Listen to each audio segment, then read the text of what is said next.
अरब में मिले सनातन धर्म के सबूतों ने पूरी दुनिया को चौंकाया। हिंदू धर्म की नींव पर टिकी है इस्लाम के अस्तित्व की काया। पैगंबर मोहम्मद की कट्टरपंथी ने लाखों हिंदुओं का खून बहाया, मूर्तियों को तोड़ा और मंदिरों को जमीन के नीचे दबाया। मजहब के ठेकेदारों ने औरतों और बच्चों को भी नहीं बख्शा।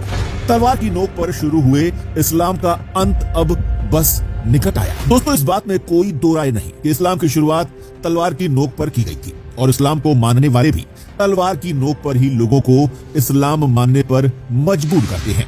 इस्लाम धर्म की एक शर्त है कि इस्लाम के अलावा आप किसी और धर्म को नहीं मान सकते।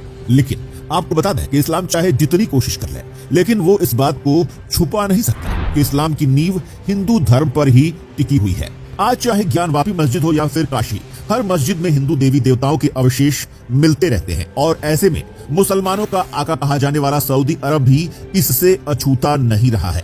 प्रमाणों में साबित हो चुका है कि इस्लाम की नींव सऊदी अरब में रखी गई थी। लेकिन पैगंबर मोहम्मद, जिन्हें इस्लाम का संस्थापक कहा जाता है, उनके दादाजी खुद हिंदू धर्म को मानने वाले थे और हिंदू मंदिर के पुजारी हुआ करते थे। लेकिन धरती फाड़ कर निकले शिव मंदिर और मंदिरों के सबूत ने दुनिया भर के मुल्ला मौलवियों के मजहबी मनमानी का पर्दाफाश करके रख दिया है, क्योंकि अरब में 8000 साल से ज्यादा पुराने यज्ञ की वेदियों और मंदिर के अवशेषों ने साबित कर दिया है कि मजहब कट्टरवादियों के पूर्वज भी वैदिक संस्कृति के ढोल बजाते थे और सऊदी अरब एक समय में हिंदुओं का देश हुआ करता था।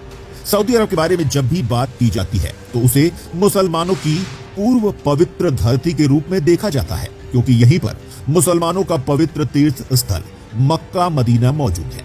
लेकिन इस देश में ही हुई एक नई सभ्यता की खोज ने भारतीय उपमहाद्वीप के विस्तार की एक नई झलक भी दुनिया को दिखा दी है। आपको बता दें कि सऊदी अरब की राजधानी रियाद के दक्षिण पश्चिमी इलाके के अल फाउ रेगिस्तान में 8000 साल पुराना एक हिंदू मंदिर मिला है। इसके अलावा यहाँ पर 8000 साल पुरानी एक सभ्यता के अवशेष की भी खोज की गई है। सऊदी अरब का ये इलाका लगभग 40 साल से पुरातत्व विभाग के लोगों के लिए हॉट स्पॉट का केंद्र रहा है। ये लोग यहाँ पर लगातार कुछ न कुछ खोज करने में लगे ही रहते हैं और अंत में इनकी खोज को एक सफल मुकाम मिला, जिसने 8000 साल पहले मध्य पूर्व तक भारतीय उपमहाद्वीप के विस्तार की कहानी बयां की है। बताया जाता है कि पैगंबर मोहम्मद साहब ने इस्लाम को बढ़ावा देने के लिए कट्टरवाद की हर हद को पार किया। तलवार के दम पर उन्होंने हिंदू महिलाओं का शोषण किया, उनसे जबरदस्ती संबंध बनाए और मुसलमानी बच्चों को पैदा किया और इस तरह से हिंदुओं को रौंदते हुए इस्लाम अपने देश में फलने फूलने लगा। फिलहाल सऊदी अरब के 8000 साल पुराने मंदिर और मूर्तियों के अवशेषों से इतना पता लगाया जा सकता है कि यहाँ पर पहले 360 मंदिर हुआ करते थे। पैगंबर मोहम्मद के आदेश पर 359 मंदिरों को नष्ट कर दिया गया और एक जो मुख्य मंदिर बचा था वहां पर इस्लाम धर्म की नींव रखी गई और वहां पर आज काबा का मक्का मदीना मौजूद है। मक्केश्वर महादेव में मौजूद काले रंग का पत्थर प्राचीन हिंदुओं का शिवलिंग हुआ करता था। ये हिंदुओं की आस्था का प्रमुख केंद्र था। इतना ही नहीं, जिस तरह हिंदू धर्म में गंगा का पानी पवित्र माना जाता है, उसी तरह मक्का मदीना में जमजम का पानी बहता है, जिसे मुसलमान लोग पवित्र मानते हैं। हमारे पुरातत्व विभाग के लोगों ने इस बात को साबित कर दिया है कि मध्य भारत के खाड़ी देश कभी हिंदुओं की आस्था का केंद्र थे, जिन पर पैगंबर मोहम्मद ने अपनी मनमानी की और उसे इस्लाम का केंद्र बना दिया। फिलहाल सऊदी अरब में बदलते हालातों के मध्य हिंदू धर्म का पुनरुत्थान किया जा रहा है और कहा जा सकता है कि जिस धर्म की शुरुआत तलवार की नोक पर हुई थी, उस धर्म का अंत भी तलवार की नोक पर ही निश्चित होगा।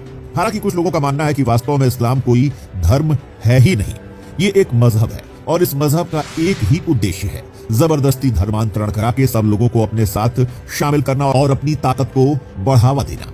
हाल ही में सऊदी अरब में मिले सबूतों से पूरी दुनिया हैरान है। दुनिया भर के मुल्ला मौलवियों के पास कोई जवाब नहीं है और जो लोग कहते हैं कि इस्लाम सबसे पुराना धर्म है, सऊदी अरब में मिले सबूतों ने उनकी बोलती बंद कर दी है, क्योंकि वहां पर मौजूद मूर्तियां, मंदिर और यज्ञों की वेदियां 8000 साल पुरानी है, जबकि इस्लाम का उदय 1400 साल पहले हुआ था। तो क्या आप भी मानते हैं कि सबसे प्राचीन धर्म हिंदू ही हुआ करता था और इस्लाम के ठेकेदारों ने इसे अपनी सहूलियत के हिसाब से जबरन तोड़फोड़ करके और धर्मांतरण के जरिए अपने हिसाब से परिवर्तन कर लिया है?